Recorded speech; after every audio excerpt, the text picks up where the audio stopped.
Bonjour les amis. Bonjour. Une fois de plus, bonjour.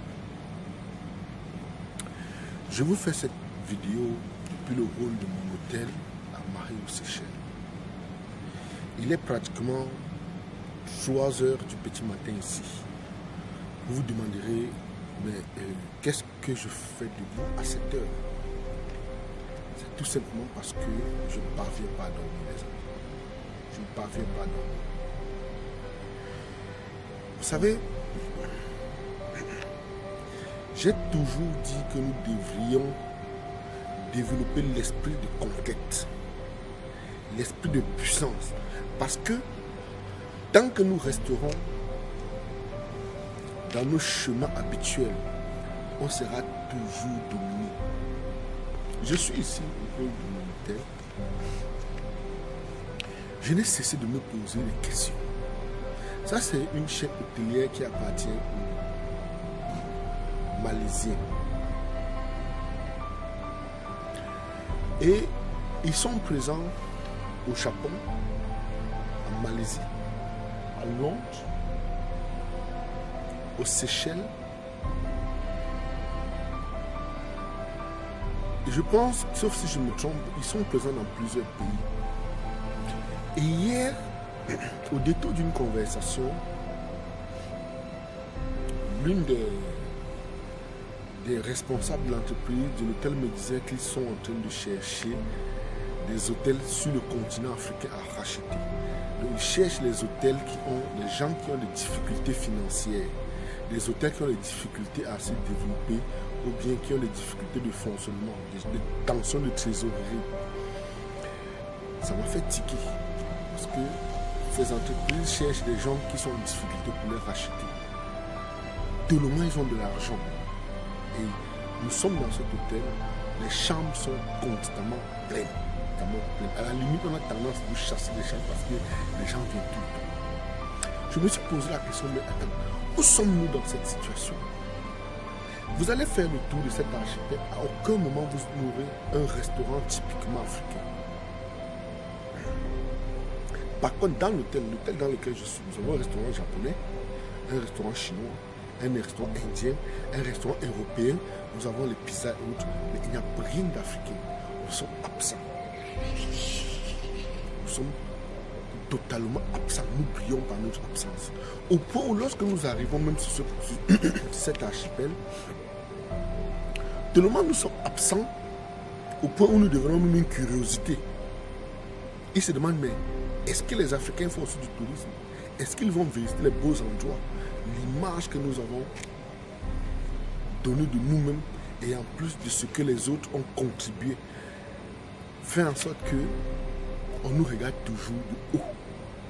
On nous regarde toujours de loin comme des nécessiteux. Mais nous sommes ici dans l'un des meilleurs hôtels de la ville du Seychelles et tout se passe très bien. Les gens nous respectent parce que certains se disent que maintenant les Africains avaient cette capacité. Et un peu nous sommes venus en groupe.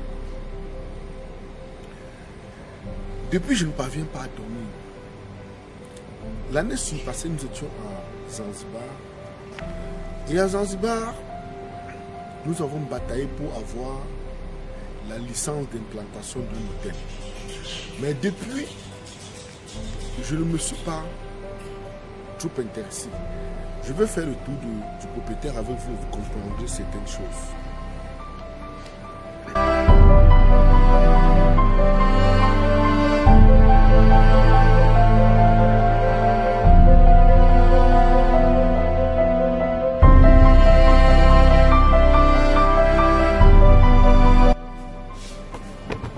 Voilà les différentes représentations de ce hôtel. L'hôtel est présent à Béjaïa, Panama, hôtel, à Béjaïa, en Malaisie, Paris, en Malaisie, Philippines, aux Seychelles, Paris,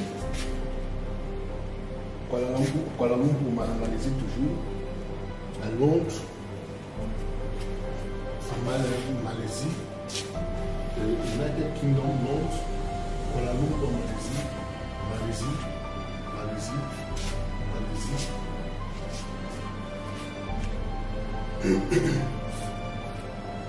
Si j'essaie de compter, ils ont 10 représentations. Parce que je vois jusqu'à 14. Ça fait 3, 7, 8, 9, 10, 11, 12, 13, 14. Ils ont 13, 14 hôtels à travers le monde. 14 hôtels à travers le monde. 14 hôtels à travers le monde.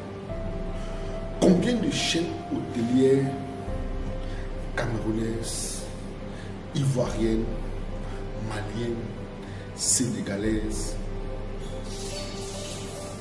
je dirais quoi, gabonaises ou centrafricaines, combien de chaînes hôtelières a un réseau aussi étendu, ne serait-ce qu'en Afrique?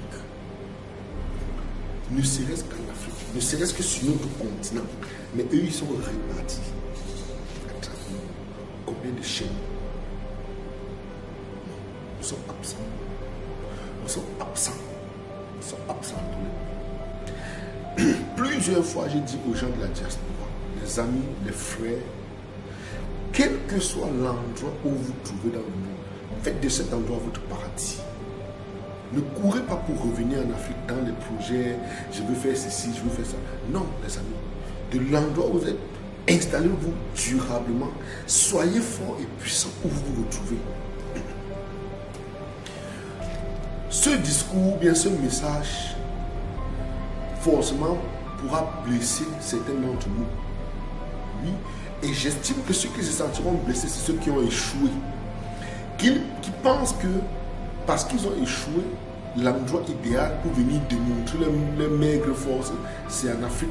Venir au milieu des pauvres se faire voir. Parce que lorsqu'ils arrivent en Afrique, il y a des endroits où ils ne peuvent pas mettre pied.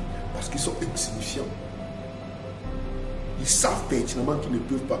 Mais ils utilisent encore le prestige illusoire de je suis A, je vis en, je suis O depuis des années. Et certaines personnes sont encore impressionnées par ces destinations. Mais on sait que ça ne va pas. On sait que ça ne va pas. Combien sont dans le top management des entreprises? Ils sont dans les EHPAD, ils s'occupent des personnes âgées. Au point où hier je parlais avec l'un de nos participants qui vit au Canada, il disait qu'au Canada, le métier d'auxiliaire de vie, dont les gens qui retirent la main, si tu veux les mots, qui retirent les trucs entre les fesses chez les gens âgés dans ces autres pays, sont typiquement des noirs. Au point où c'est un secteur réservé aux noirs. Mais ils sont toujours dans le mode d'emploi. Ils sont tout le temps en train de se faire employer.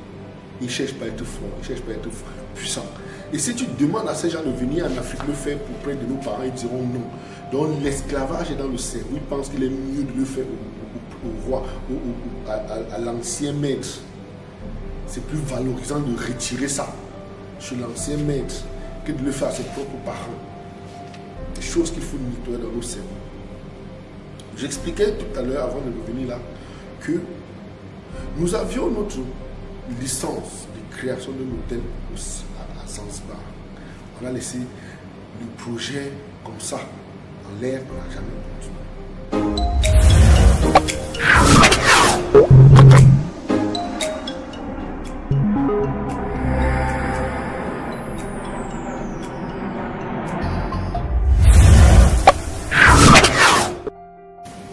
Donc les amis, je vous expliquais que j'ai le cœur meurtri. Lorsque je me retrouve dans un espace tel que celui-ci, je viens sur une île telle que, sur une archipel telle que celle-ci, je ne vois rien. Je ne vois aucune représentation de mon continent. Pourtant, nous sommes entre autres sur notre continent parce que c'est un pays qui siège à l'Union africaine. 100 000 personnes. Je ne vois rien. J'ai le cœur meurtri. Ne me voyez pas derrière les images où je suis en train de rire, je suis en train qu'on s'amuse, on rigole, on vient faire des trucs ici. J'ai le cœur meurtri parce qu'au plus profond de moi, je sens une forme d'échec. L'échec de tout un continent. L'échec de tout un peuple. Nous pensons qu'il faut absolument créer des choses chez nous pour être fort. Voici un hôtel qui a une chaîne hôtelière qui a des représentations dans 14, qui a 14 hôtels à travers le monde. 14, les amis. Et aux Malaisiens, c'est la Malaisie. La Malaisie, c'est un pays qui n'a pas été aussi riche. Ce sont les gens qui ont bossé. Et ils ont bossé, ils ont compris que pour s'imposer, pour avoir une voix, il faut conquérir le monde. Je suis ici à Marie aux Seychelles. Mais qu'est-ce que nous faisons? On nous dit de créer, de venir en Afrique investir, de prendre de l'argent et investir en Afrique parce que c'est en Afrique qu'il y a tout. Ça, c'est un avis d'échec. Tout simplement parce que nous ne pouvons pas faire, nous n'avons pas la, nous ne pouvons pas compétir avec les autres sur un autre territoire. On est obligé de rentrer.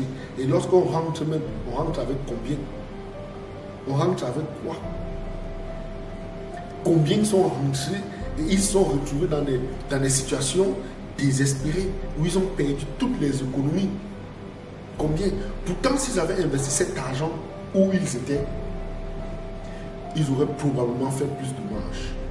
Ceci, c'est parce que nous sommes dans une dynamique économique émotionnelle.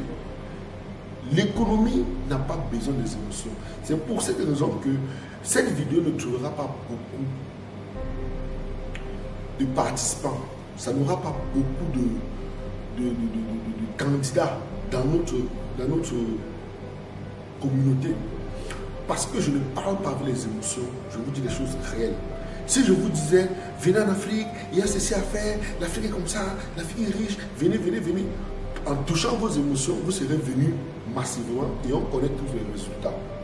Mais je vous le dis, je viens avec un discours contraire de l'endroit où vous êtes. Installez-vous, soyez fort et puissant. Je prends toujours l'exemple. Dans cet hôtel, nous avons un hôtel chinois, nous avons un restaurant chinois, vietnamien, japonais, indien, européen, mais aucune trace, absolument rien, qui a un trait avec toute l'Afrique même, pour ne même pas dire spécifiquement les pays. Il n'y a rien qui a un trait avec l'Afrique. On arrive ici, on nous fait manger les trucs japonais, on nous fait manger les trucs thaïlandais, on nous fait manger les trucs malaisiens, on nous fait manger italien, chinois, indien, autres. Pourtant, nous sommes des Africains. Tellement notre culture, nous sommes effacés. Nous sommes obligés de manger ce que les autres ont fait. Nous acceptons.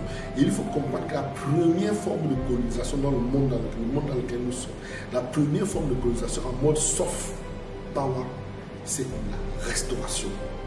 Une fois que les gens ont accepté ce que vous mangez, ont commencé à consommer, apprécier ce que vous consommez, ils vont commencer par accepter votre culture et progressivement vous installer. Parce que le langage universel, le seul langage où tous les peuples emploient sans distinction, c'est manger.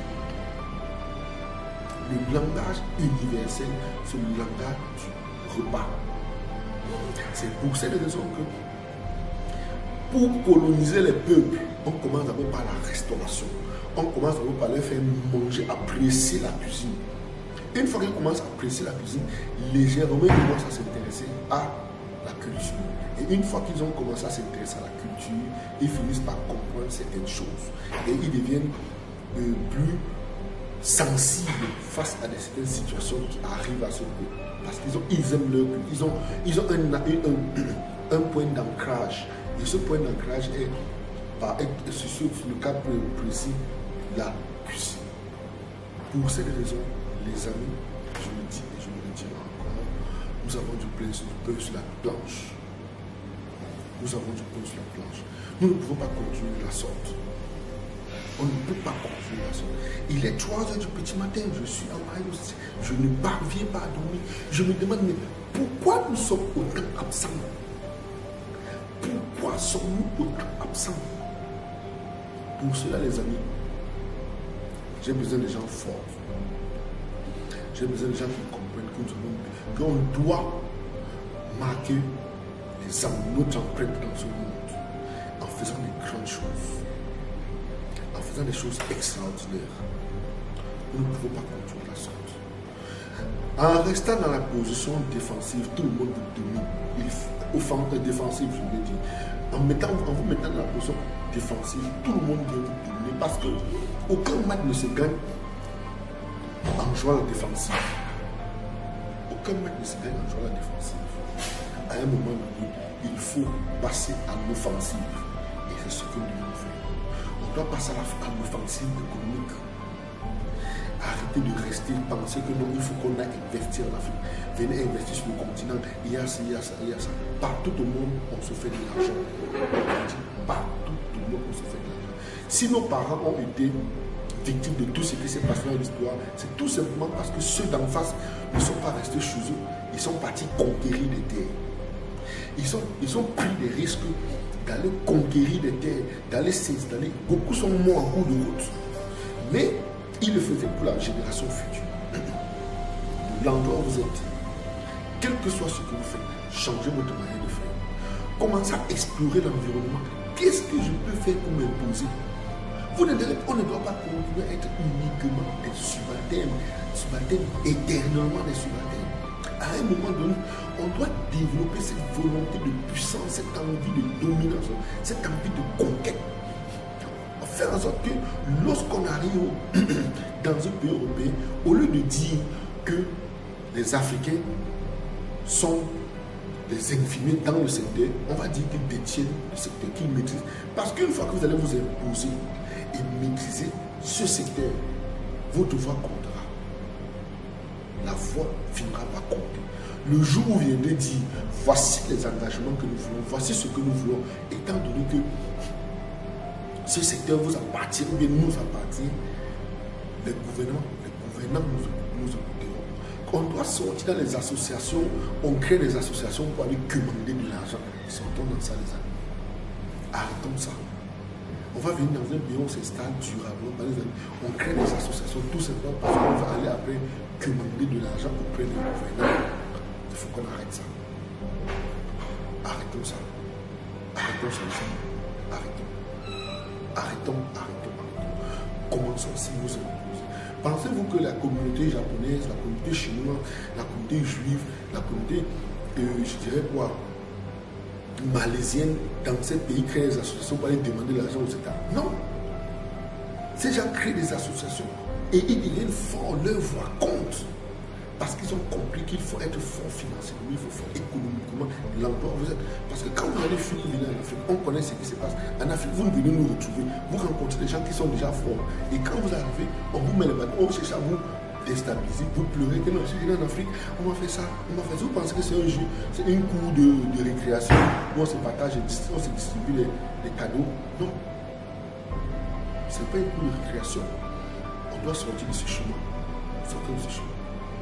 Sortons de ce chemin. J'ai pris cette courte vidéo simplement pour que vous puissiez comprendre comme ça. Pourquoi je ne parviens pas à voir le sommet. Certains hommes ne comprennent pas. Nous devons dominer le monde, nous devons conquérir le monde. On doit arrêter avec cette peur, cette économie de la peur.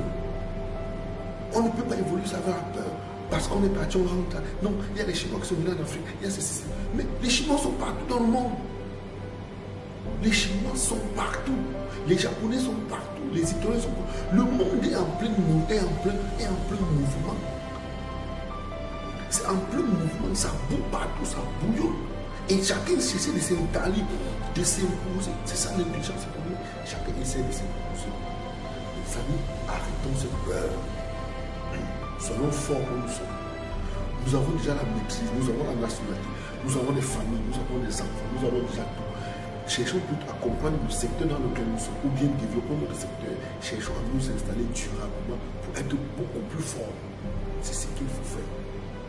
Et s'il faut qu'on continue avec les histoires saugrenues, les histoires bancales, il faut que prendre l'argent avec combien venir en Afrique investir. Et c'est cette mentalité qui nous fait rester au fond. Puisque dans notre compte, on a réussi à avoir quelques piécettes. On pense qu'on est arrivé. On pense que ça va. On pense que tout est OK. Je prends l'exemple de cette chaîne. Je reviens encore à cette chaîne avec cet exemple. Combien de chaînes Quelles sont les entreprises africaines qui sont basées qui ont conquis le monde? On a quelques entreprises, on a quelques secteurs dans le secteur de la banque, mais on connaît ceux qui sont derrière. Quelles sont les chaînes hôtelières à travers le monde qui l'ont fait? J'ai pris l'exemple de cette chaîne, c'est tout le temps plein. Et les chambres ne sont pas à la portée de tout le monde. Tout le temps plein. Nous ne sommes pas où il faut. Nous sommes toujours dans les petites choses. Donc ceci les amis, je tenais à vous le dire parce qu'il y a un très gros projet que nous préparons. Il y a quelque chose de gigantesque, que nous préparons. Et on vous fera appel pour venir. Parce que on ne peut pas continuer la sorte. Ça ne peut pas continuer la sorte. À un moment donné, il faut s'indigner. Il faut dire non, trop c'est trop. On doit dire non, trop c'est trop. Et s'indigner, sortir dans les petites choses. Et pour cela, on doit être ensemble. On doit se donner les coups de main. On doit se serrer la main pour pouvoir réaliser les grandes choses. On ne peut pas rester seul dans son coin et vouloir développer un continent. C'est un très gros chantier. Et un chantier qui demande la force de tous. On doit se mettre ensemble pour réaliser les grandes choses. De très très grandes choses. Et on ne le fera pas pour nous. Faisons-le pour nos arrière-petits-enfants. Je le dis tout le temps. Si tu investis aujourd'hui dans un secteur dans l'espoir de t'enrichir, c'est que tu n'as rien compris. Tu dois le faire pour tes arrière-petits-enfants. On doit mettre les bases aujourd'hui, mettre les fondations solides pour que ces gens viennent dire, nos parents, les dites well, comme les enfants disent, ils sont bien faits. Au lieu d'être là risé, vous arrivez dans une maison, dans la maison d'un parent, il y a plus la photo d'un enfant. Vous voyez la photo, excusez-moi, d'un Européen, d'un Asiatique, d'un Arabe, au lieu de la photo de ses parents, au lieu de la photo de ses grands-parents. Ça veut dire que vous avez échoué. Quand vous êtes un modèle pour vos enfants, c'est votre photo qui est affichée dans son salon. Il brandit votre photo avec fierté. Mais quand on arrive dans un salon, vous voyez la photo, la première image que nous voyons, c'est la photo de quelqu'un d'autre. Quelqu'un qui n'a aucun rapport avec sa famille. Et quelqu'un qui n'a aucun rapport avec le continent, qui n'a aucun rapport avec lui. Comprenez que les parents échouent. Les parents échouent de transmettre la mission. Et ils ont échoué à tous les niveaux. C'est pour cette raison que les enfants n'ont pas les parents pour modèle. Ils ont plutôt quelqu'un d'autre pour modèle. Et nous devons changer cela. Nous devons être la génération sur laquelle ça va s'arrêter. Nos arrière-petits-enfants doivent présenter nos photos, mettre nos photos en grand dans leur salon en disant je suis ici grâce à tel. Et il doit vous faire hommage, il va vous rendre hommage tout le temps. Puisque nous le faisons déjà, nous rendons hommage aux autres. Nous ne rendons pas hommage aux nôtres. Parce que parfois, par ignorance, ils sont passés à côté de la plaque. Donc les amis, restez connectés et puis on aura des choses à se dire. Beaucoup de choses à se dire.